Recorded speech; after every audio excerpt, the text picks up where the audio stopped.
पाठ 13 अशुद्धि शोधन, करेक्शन ऑफ एरर्स। सार्थक एवं पूर्ण विचार व्यक्त करने वाले शब्द समूह को वाक्य कहते हैं। किसी भी भाषा का ढांचा वाक्यों पर ही आधारित होता है। बोलते और लिखते समय भाषा की शुद्धता, स्पष्टता एवं सार्थकता का ध्यान रखना चाहिए। यदि पदक्रम उल्टा सीधा हो, सही अन्वय पर ध्यान नहीं दिया जाए तो भाषा की अभिव्यक्ति में समझ में बाधा उत्पन्न होगी। अतः हमें भाषा में होने वाली अशुद्धियों के प्रति सावधान रहना चाहिए। सबसे पहले हमें कर्ता और क्रिया अन्विति पर ध्यान देना चाहिए। कर्ता के लिंग वचन के आधार पर क्रिया होनी चाहिए। विवेक खेलती है, महिमा पढ़ता है। दोनों ही वाक्य अशुद्ध हैं। वाक्य क में विवेक पुल्लिंग है, क्रिया स्त्रीलिंग। वाक्य ख में महिमा स्त्रीलिंग है, क्रिया पुल्लिंग। इनका सही एवं शुद्ध रूप होगा, विवेक खेलता है, महिमा पढ़ती है। कर्ता एक वचन होने पर आदर के लिए क्रिया बहुवचन हो सकती है। दादाजी खाना खा रहे हैं, पिताजी ऑफिस से आ गए। वाक्य में कर्ता के रूप में पुल्लिंग और स्त्रीलिंग दोनों के होने पर क्रिया पुल्लिंग बहुवचन के अनुसार होगी। जैसे अतुल, महिमा, सरिता, विवेक और राघव भी चल रहे हैं। 2 लड़के और 4 लड़कियां बाजार जा रहे हैं। यदि कर्ता के रूप में आने वाली संज्ञाएं या से जुड़ी है तो क्रिया कर्ता के अनुसार बदलती है। राम, श्याम या गीता बाजार जाएगी। सीता, गीता या सोहन स्कूल जाएगा। दर्शन, प्राण, आंसू आदि शब्द कर्ता के रूप में हो तो क्रिया बहुवचन में होती है।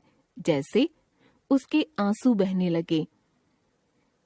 कर्ता परसर्ग सहित हो तो क्रिया कर्म के अनुसार होगी। जैसे पिताजी ने चाय पी ली। कर्ता कर्म दोनों परसर्ग सहित हो तो क्रिया पुल्लिंग प्रथम पुरुष एक वचन में होती है। जैसे गीता ने मोहिनी को बुलाया। यदि कर्ता का लिंग पता न हो तो क्रिया पुल्लिंग होती है। जैसे घर पर कौन आया था।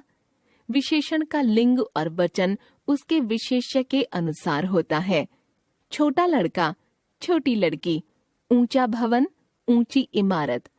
यदि ऊपरी लिखित अन्वितियों का ध्यान रखकर अभ्यास करें तो अशुद्धियों से बचा जा सकता है। वाक्यों में अनेक प्रकार की अशुद्धियां होती हैं। कुछ इस प्रकार हैं। संज्ञा संबंधी अशुद्धियां, अशुद्ध वाक्य, शुद्ध वाक्य। इस समस्या की दवा है, इस समस्या का समाधान है। वह विख्यात चोर पकड़ा गया, वह कुख्यात चोर पकड़ा गया। आद्विक और ईशान घोर मित्र हैं, आद्विक और ईशान घनिष्ठ मित्र हैं। गले में गुलामी की बेड़ियां पड़ी थीं, पैरों में गुलामी की बेड़ियां पड़ी थीं। इस प्रश्न का समाधान बताइए, इस प्रश्न का उत्तर बताइए। लिंग संबंधी अशुद्धियां, अशुद्ध वाक्य, शुद्ध वाक्य। उसने नई कमीज खरीदा, उसने नई कमीज खरीदी। तुम्हारी सलवार छोटा है, तुम्हारी सलवार छोटी है। सबने मजे से मिठाई खाया, सबने मजे से मिठाई खाई। ठंडी हवा बह रहा था, ठंडी हवा बह रही थी। श्रुति विद्वान है, श्रुति विदुषी है। वचन संबंधी अशुद्धियां, अशुद्ध वाक्य, शुद्ध वाक्य। वह 4 रोटी खाता है, वह 4 रोटियां खाता है। वह प्रत्येक वृक्ष सूख गए, वह प्रत्येक वृक्ष सूख गया। देश में अनेकों लोग अशिक्षित हैं, देश में अनेक लोग अशिक्षित हैं। उसने हस्ताक्षर किया, उसने हस्ताक्षर किए। वे जल्दी जल्दी खाने लगा, वे जल्दी जल्दी खाने लगे। परसर्ग या कारक संबंधी अशुद्धियां, अशुद्ध वाक्य, शुद्ध वाक्य। पेड़ में पत्ते गिर रहे हैं, पेड़ से पत्ते गिर रहे हैं। घर पर सब कुशल है, घर में सब कुशल है। वह बस पर यात्रा कर रहा है, वह बस से यात्रा कर रहा है। हम सेब को खा रहे हैं, हम सेब खा रहे हैं। काम समाप्त होने पर है, काम समाप्त होने को है। सर्वनाम संबंधी अशुद्धियां। अशुद्ध वाक्य, शुद्ध वाक्य। तुम तुम्हारा काम करो, तुम अपना काम करो। तेरे को क्या करना है, तुम्हें क्या करना है। मैंने जाना है, मुझे जाना है। मेरे को यह बात पता थी, मुझे यह बात पता थी। क्या तुमने कल स्कूल गए थे, क्या तुम कल स्कूल गए थे। क्रिया संबंधी अशुद्धियां। अशुद्ध वाक्य, शुद्ध वाक्य। तुम दादी जी का खाना डाल दो, तुम दादी जी का खाना परोस दो। राघव और नंदिनी स्कूल गई, राघव और नंदिनी स्कूल गए। आपकी राह देखते देखते आंख थक गया, आपकी राह देखते देखते आंखें थक गईं। उसने कई कविताएं लिखा है, उसने कई कविताएं लिखी हैं।